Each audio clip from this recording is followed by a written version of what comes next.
It is within Latvian Quantum Initiative project.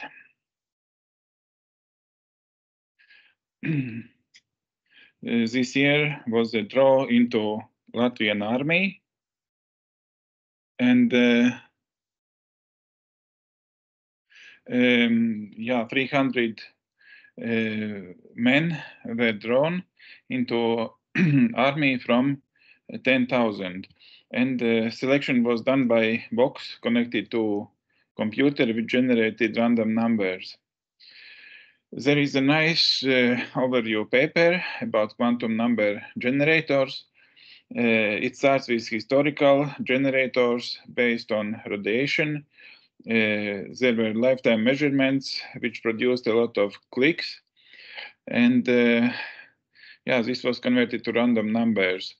And at that time, a book with 1 million random numbers was published, necessary for Monte Carlo simulations.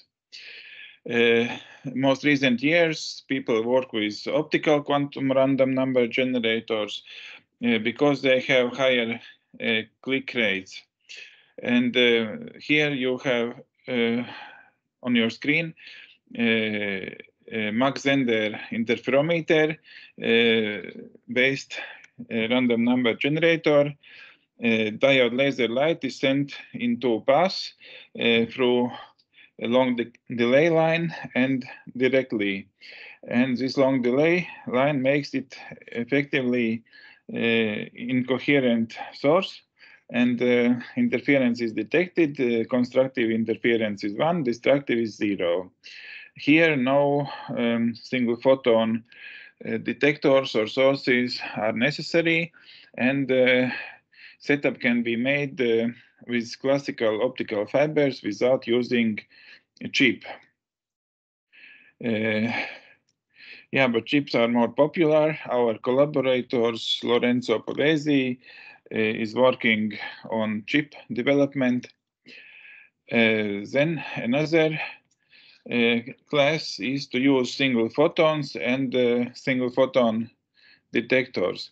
Idea is that spontaneous emission of light from an atom is a random process, but it is hard to make true single photon source. You need a single ion in an ion trap, which is technically complicated.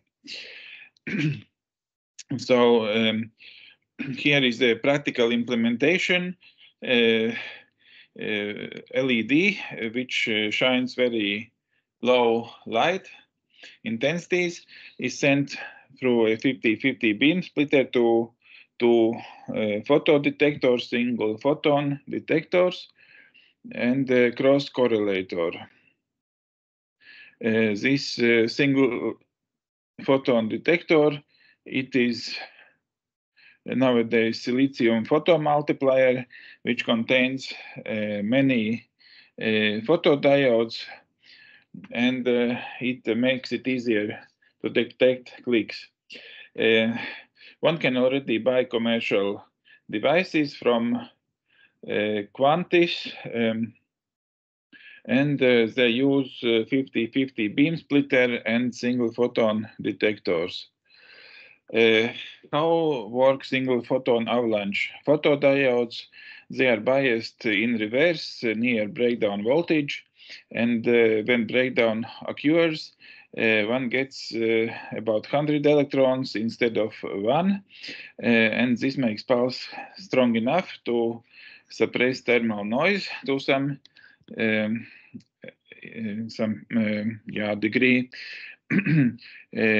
And what is meant by single photon? It is meaning that at given time moment in the box there is single photon, but there could be 1 million photons per second.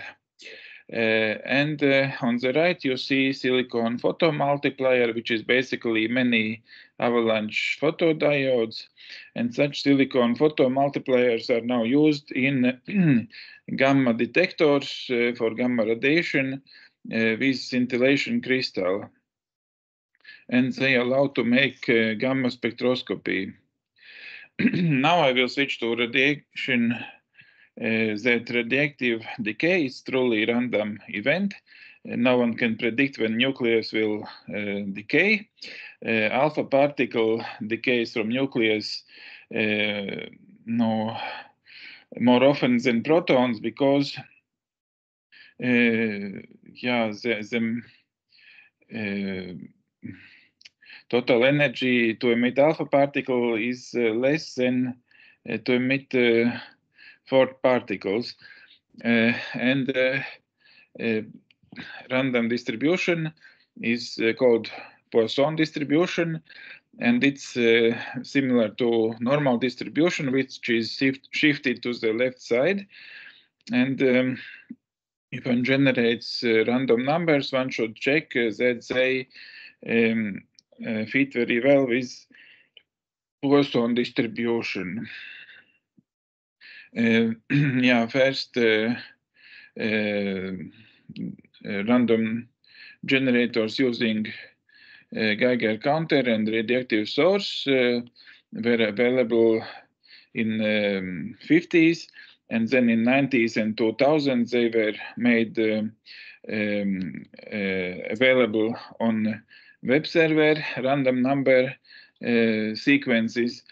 And here is one of such companies, Hotbits. I use in my work americium alpha decay. Americium is used in smoke detectors, in some smoke detectors, not all. And it has half decay lifetime of 470 years, emits alpha particles 5 megaelectron volt, which are stopped by smoke and paper and 4 centimeters distance in air. This ion chamber, it is shielded it stops alpha particles, but there is some gamma radiation coming out, so would not recommend to keep it in your pocket, but in a 1 meter distance is okay. And the price is very attractive from AliExpress. So here is about nuclear spectroscopy. Excited level decays with 5 megaelectron volt alpha particle, and here is alpha particle spectrum, and it also emits gamma spectrum, X-rays, which is much harder to detect with the photodiode because energy is 60 and 24 kilo electron volts. But alpha particle energy is much higher. When it hits silicon, it makes electron hole pairs. Ionization energy for silicon is 8 electron volts, so we can make about 100,000 electrons per alpha pulse. And in recent years was publication for citizen science radiation detector using photodiode without window, and then it can detect alpha particles, and such circuit is given to students which arrive to CERN to practice on radiation detection. And there is also a nice presentation about YouTube from one physics teacher in Austria. And I repeated this schematic. Here is my box. It is a metal box with dark inside to shield light, and photodiode without window is placed near alpha source removed from smoke detector. Photodiode size is 5 times 5 millimeters, capacity 50 picofarads, and price €4 for 2 pieces on AliExpress. Here you see a signal from alpha particles recorded on a computer sound card, and one can get about 1,000 pulses per second. And then is the problem how to make ones and zeros from just one signal. And the idea is to make logical AND operation with clock signal. If clock signal is high, when the pulse comes, then we get 1. If clock signal is low, when the pulse comes, then we get 0. And the ideal clock should be 50% of time 1 and 50% time 0.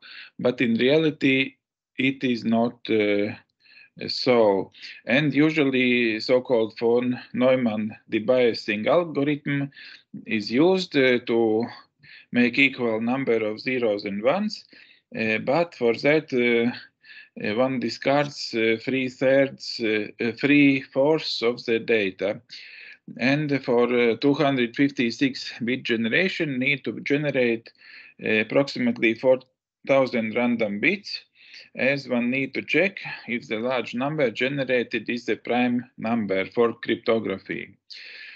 So first steps on digital side, I wrote a program which reads analog input, and there is threshold. If input is above threshold, we say that alpha particle has come, and first time we assign 0, and then wait until pulse disappears, and then read again analog input, and when the next particle comes, then we check, and then we say that, oh, it is 1.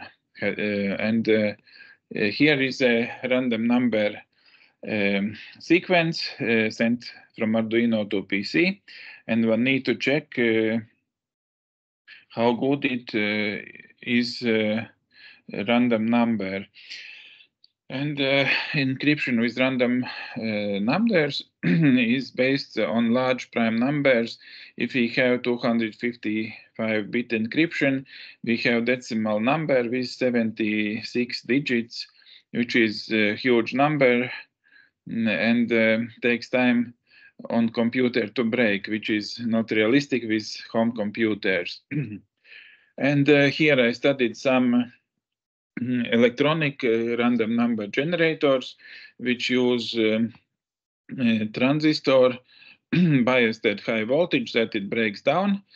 And here we have some digital logics, which is realizing von Neumann debiasing, and the result is stored in a shift register for readout to computer.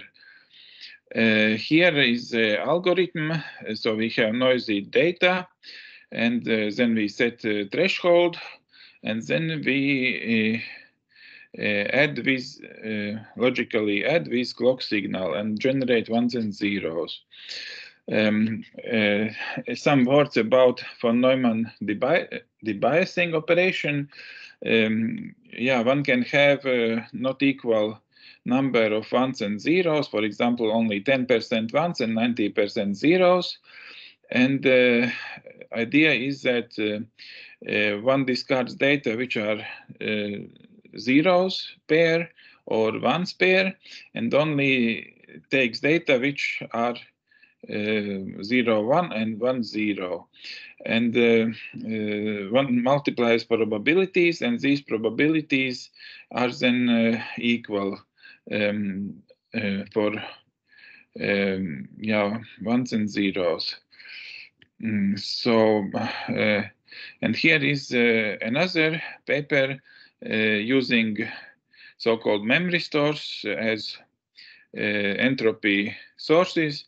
And this paper is very nice that it has tests for randomness using a protocol developed by National Institute of Standards. So thank you.